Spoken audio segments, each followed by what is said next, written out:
open and not zoned to the geopolitical locations in Nigeria.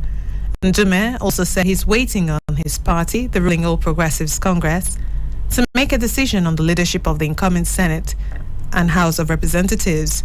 Senator Ali Ndume says the Senate's president seat is not regionally based but purely a decision to be made by the lawmakers.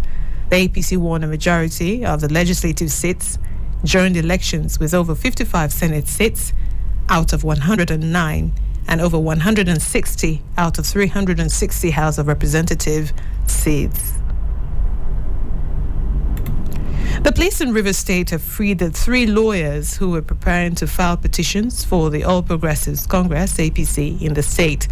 8 persons, including 3 lawyers, were arrested by the police at a hotel in Port Harcourt on Friday while preparing petitions for the APC to challenge the election and results of the March 18th governorship and State House of Assembly elections in the state. Tuduru Ede San had raised the alarm that the lawyers preparing petitions to file at the election tribunal were arrested and all the documents we're working with seized in order to stop the APC's move to seek redress. All evidence and their draft and their written script was seized. And that was too dangerous. Leaving those things in the hands of unknown persons was too dangerous because that carries the base of our case. And so we had to start putting pressure on the police. NBA got involved. Everybody got involved because it's unprecedented. We've never seen anything like this in Nigeria. Governors of the Northeast region have been tasked to use education as a measure to tackle insecurity in the region. Healthcare is also a critical need of the people in the region.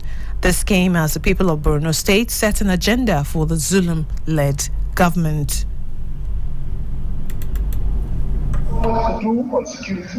We have so much to do on reconstruction of communities and settlement of IDPs and refugees who are our brothers, sisters, children, and parents, currently, and with no means of livelihood.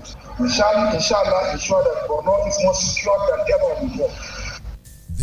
Ahead of the inauguration of the new administration on May 29th, Nobel laureate Professor Wole Soyinka says Nigerians will not stop demanding to restructure. There have been several calls for restructuring in Africa's most populous nation, whereby the government will be brought closer to the people at the grassroots. Soyinka said the government of President-elect Tinubu must place a renewed focus on the persistent calls for restructuring the Nigerian Federation. Otherwise, its programs and policies will face serious challenges.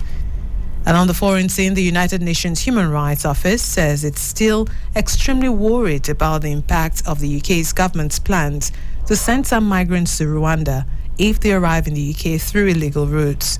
UK Secretary Suella Braverman has insisted Rwanda is a safe country for migrants.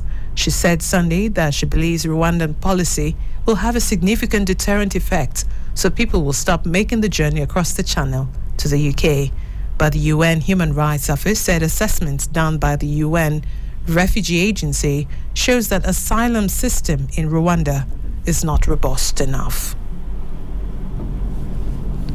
South Africa's main opposition party, the Democratic Alliance, re-elected John Steenhuisen as its leader Sunday as its campaign to unseat the ruling African National Congress in next year's national elections.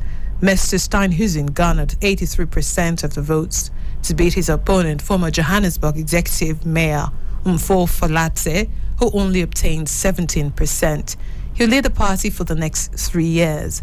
In his acceptance speech, Steenhuisen said the DA will work with other like-minded parties ahead of the 2024 elections. And in sports, Chelsea Football Club has announced that Graham Potter has departed the club, saying the coach has agreed to collaborate with the club to facilitate a smooth transition. The club, in a statement on Sunday, also announced that Bruno Salter will take charge of the team as interim head coach. In his time with Chelsea, Potter has taken the club to quarterfinals of the Champions League, where they'll face Real Madrid. However, a 2-0 loss home to Aston Villa on Saturday has left the Blues in 11th position on the league table, with hopes of qualifying for an European place next season dwindling further.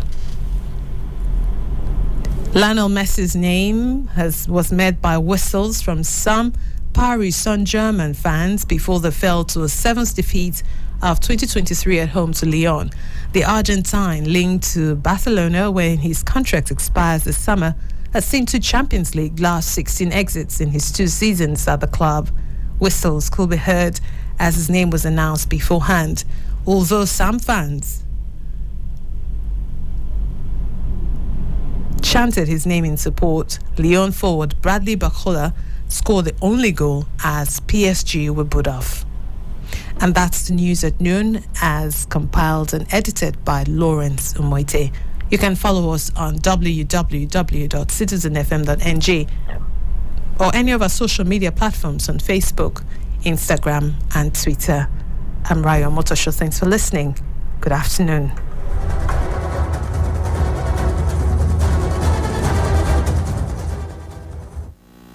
Abuja, let's talk about it on our favorite